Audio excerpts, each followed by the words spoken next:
በዚህ አጋጣሚ ለውድ ባለቤቴና ለልጆቼ ከልብ የመነጨ ምስጋናዬን እገልጻለሁ። በተጨማሪም በእውቀት በምክር በማበረታታትና በጸሎት ከጎኔ የቆማችሁ መምህሮቼን፣ ቤተሰቦቼን፣ ዘመዶቼን፣ ወዳጆቼንና የአገልግሎት አጋሮቼን በሙሉ ከልብ አመሰግናለሁ። የተማርኩትን ዕውቀት ለእግዚአብሔር ክብር፣ ለቤተ ክርስቲያን እድገት፣ ለማህበረሰብ ጥቅምና ለመጪው ትውልድ ጥቅም እንዲውል በታማኝነት ለመጠቀም ቃል እገባለሁ። ሕይወት አንድ ታላቅ ትምህርት አስተምሮኛል። ሰዎች ያለፈውን ይመለከታሉ፣ እግዚአብሔር ግን የወደፊቱን ያያል። ሰዎች ድክመትን ያያሉ፣ እግዚአብሔር ግን አቅምህን ያያል።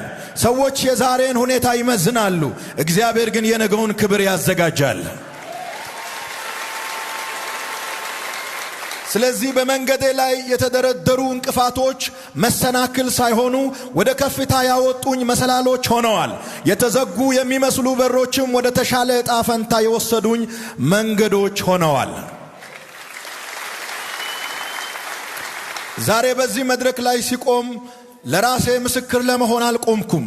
በሰው ሕይወት ውስጥ የሚሰራውን የእግዚአብሔር ጸጋ፣ ምሕረትና ታማኝነት ለመመስከር ነው።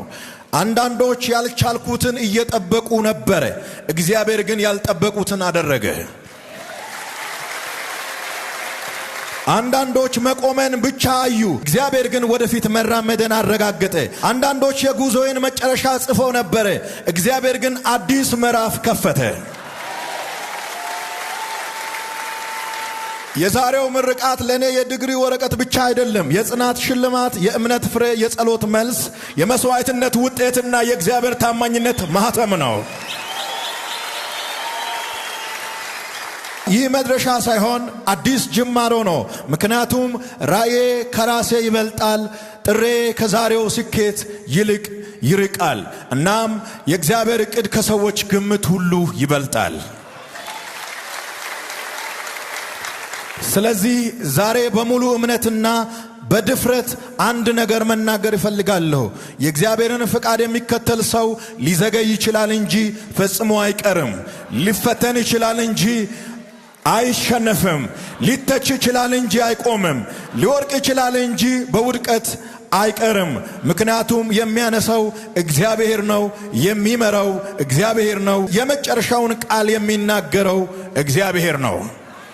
ስለዚህ የእምነት ጉዞ መጨረሻው ሁል ጊዜ ድል ነው። የጽናት ውጤቱ ሁል ጊዜ ክብር ነው።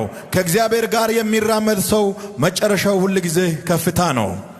በመጨረሻም ዛሬ በዚህ ታሪካዊና የደስታ ቀን ተገኝታችሁ ደስታዬን ስለተካፈላችሁ እያንዳንዳችሁን በድጋሚ ከልብ አመሰግናለሁ። እግዚአብሔር ሁላችሁንም ይባርክ፣ ይጠብቅ፣ በስራችሁ ያሳካችሁ፣ በቤተሰባችሁም ሰላሙን ያብዛላችሁ። ክብር ለእግዚአብሔር ይሁን። አመሰግናለሁ።